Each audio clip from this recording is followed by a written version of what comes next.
Hi, my name is Dominic Orsini, and today I'll be presenting on a natural disaster response that covers a commercial relief operation in a Cessna 208 Caravan, beginning at Fort Lauderdale Executive Airport, and the relief mission is to Spring Point in the Bahamas. After a Category 4 hurricane, I will walk through the pre-flight planning, the flights to and from the Bahamas, our in-country operations, risk mitigation, and how this mission connects to a biblical worldview. So, first going through the scenario. In this scenario, I am a commercial pilot working for a Part 91 operator after a Category 4 hurricane. It has hit the Bahamas, and my company sends me to Florida and assigns me a caravan to fly relief missions to and from Spring Point. So this will be the first of probably multiple legs of this trip or multiple relief missions that I will fly.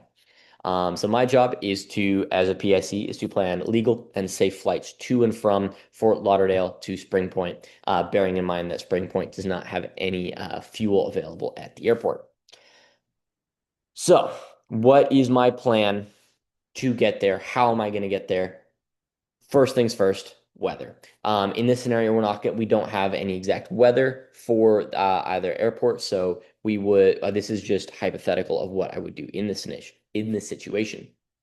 Before I do anything else, I start weather, NOTAMs, and airport details. So those three things, I need to confirm that Spring Point's runway is usable after the hurricane, make sure it's clear of all debris and it's open, as well as Nassau, which is the other airport that I will be flying into as a stopping point on my way there.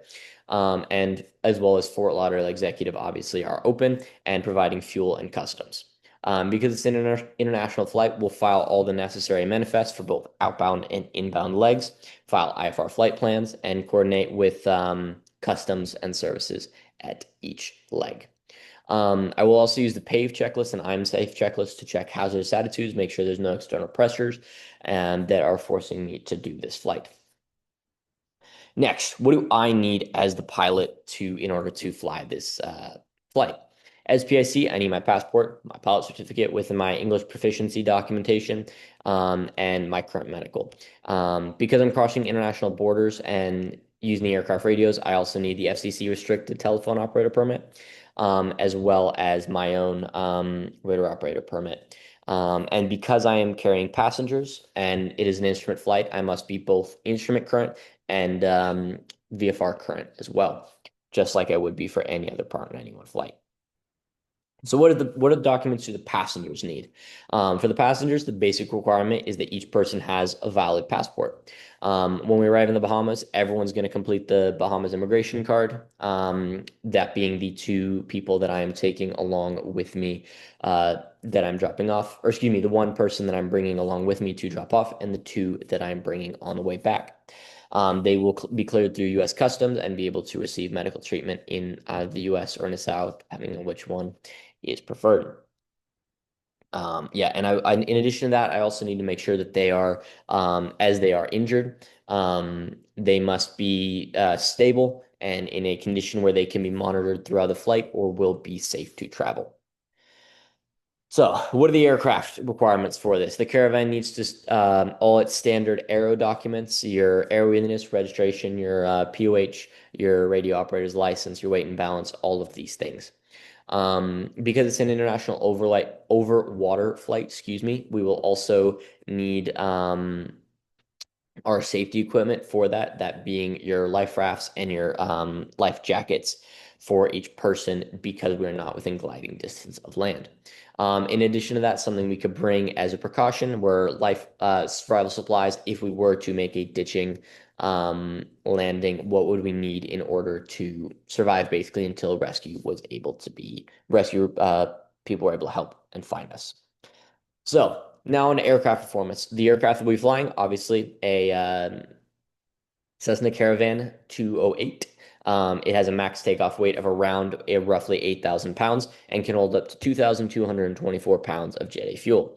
And normal cruise, I'll plan around 175 knots true and about 432 pounds per hour of fuel burn. With full fuel, it shows that I can carry about 871 pounds of of payload. In this scenario, I'll assume 170 pounds for myself and 195 pounds for the passenger and baggage, both on the way and on the way back. And that being for two people on the way back, one person on the way there. So then getting into the weight and balance. To deal with the lack of fuel at Spring Point, I'll depart Nassau with enough fuel to go to there, have an alternate, and 45 minutes of fuel per IFR minimum requirements. And that works out roughly to 1,600 pounds of fuel using the caravan's normal cruising speed and fuel burn that we talked about earlier. With that fuel, I still have about 1,500 pounds of payload available, which means I can safely carry myself, one humanitarian worker, and about 1,000 pounds of relief supplies on outbound leg to Spring Point. It's slightly over 1,000 pounds, but 1,000 pounds is just a nicer number for calculations that I use throughout this. So, starting with the routing and what the first flight is going to look like. So, obviously, we are starting at Fort Lauderdale for the first international leg. If we are going to go from there to Nassau, about 160 nautical miles and roughly about an hour of flight. At Nassau, I would land, that's my point of entry. I would clear customs and immigration and top off fuel for the remainder of the journey. From Nassau to Spring Point is about 248 miles. So I plan about 1.4 hours of flight time and at 175 knots. And Spring Point does not have an instrument approach, so something else to bear in mind is that we do need to make this approach under VFR conditions. We can have our IFR flight plan, but then cancel in the air and land VFR as it does not have an instrument approach. So in-country operations, what is it going to be like once we land in the Bahamas in Nassau? I must receive a cruising permit and stamped C7A general declaration, which means that me and the aircraft can fly in-country and know how to operate with the airspace and all of the requirements for the Bahamas. When in country, we'll follow all ATC procedures, and I believe we'll be within Miami approach for most of our flight time. So I will coordinate as such before we leave. And then once we get to Spring Point, it has about 5,000 feet of runway, but does not have any fuel or customs or anything like that. So I'll coordinate with the ministry on runway and ramp conditions, making sure that is usable, as well as there isn't space for me to unload the 1,000 pounds of supplies that I'm bringing. Then, now the returning leg. For the returning leg, I will depart Spring Point with the fuel I planned that I loaded back in Nassau. I fly back to Nassau where I handle departure paperwork and then depart for Fort Lauderdale Executive. Before leaving the Bahamas, I file the arrival manifest and ensure that I've filed within an hour's notice and have the correct customs and the correct customs ramp, excuse me, for when I arrive, and that I'm able to quickly and comfortably get everyone to customs and through customs so that we are legal. So yeah, and then distances are same thing on the way back, and fuel requirements would be the same and function virtually identically. All right, so what are the risks and what is the biblical perspective? Excuse me. Overwater, single engine turbine operations always involve risk. So I mitigate that with survival gear, careful altitude selection, and environmental or weather decisions. The hurricane environment adds hazardous risks like debris, some possible weather that's still in the area, and could have done damage to certain airports and close off certain opportunities for me. And in addition to that, I also treat the injured passenger as an additional risk factor and keep the flight as smooth and as short as possible just for their well-being. Throughout the mission, I lean on the PAVE checklist and the 5 Ps to keep evaluating risk and ensure that we are safe all the way through, not just at the beginning of the flight, and be able to delay or divert if need be.